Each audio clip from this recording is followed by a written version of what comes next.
बच्चों, आप सभी का स्वागत है मैथमेटिक्स चैनल पर। तो आज हम एनसीईआरटी मैथ कक्षा 12 में छठे का 2 पार्ट हमने इससे पहले वीडियो में करवा दिया था। आज हम तुम्हें तीसरा पार्ट करवाएंगे। देखिए तीसरा पार्ट क्या है छठे का। तीसरा निम्नलिखित समीकरणों से एक्स वाई तथा जेड के मान ज्ञात कीजिए। तो तीसरा पार्ट देखना आपने। तीसरा पार्ट क्या है? तीसरा part X plus Y plus Z, X plus Z, उसके बाद क्या है वाई प्लस जेड बराबर दे रखा 9, 5, 7, 9, 5, 7। तो इस वाले को हम पूरे के पूरे को A11 कहेंगे। A11 इस वाले के बराबर होगा यो A11 के। यो पूरा का पूरा यो A12, यो A12 नहीं है A21। तो क्या होगा A31। तो A11 बराबर किसके होगा? A11 के।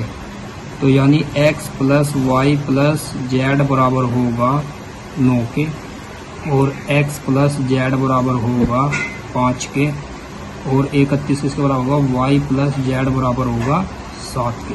तो संभाल लेंगे समीकरण नंबर 1, ये संभाल लेंगे समीकरण नंबर 2, ये संभाल लेंगे समीकरण नंबर 3। तो अब हम क्या करेंगे? समीकरण 3 से y प्लस जेड का मान समीकरण 1 में रखने पर देखिए अब समीकरण 3 पहले क्या आती है हमारी y प्लस जेड बराबर 7। तो सबसे पहले हम समीकरण 1 जो की तो लिखेंगे x plus Y plus Z बराबर 9। तो y प्लस जेड का मान क्या है? 7। तो x plus Y plus Z की जगह क्या रखेंगे? 7, क्योंकि y प्लस जेड इन दोनों का क्या मान है? 7। तो इसकी जगह हम क्या रख देंगे? इन दोनों की जगह x प्लस 7 बराबर 9, या x बराबर 9 माइनस 7। इधर प्लस का, इधर आगे क्या हो जाएगा? माइनस का। तो x बराबर क्या हो जाएगा? 9 माइनस 7 2। यही हमारा आंसर है। इसके बाद फिर क्या करेंगे? अब हम x का मान तो निकलेगा।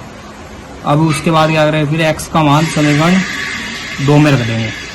समीकरण 2 में x का मान रखने पर, समीकरण 2 में x का मान रखने पर, तो समीकरण 2 क्या है? समीकरण 2 है x प्लस जेड बराबर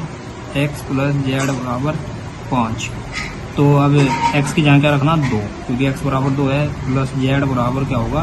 5।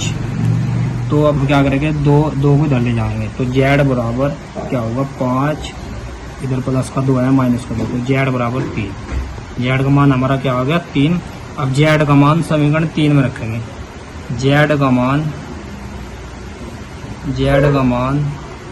समीकरण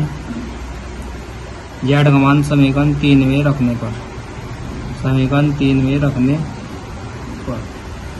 3 क्या थी? y प्लस जेड बराबर 7। तो y प्लस जेड का मान 3 बराबर 7, या y बराबर 7 प्लस का 3 है, इधर आके माइनस का 3। तो या y बराबर 4। तो ये हमारा आंसर x, y और z।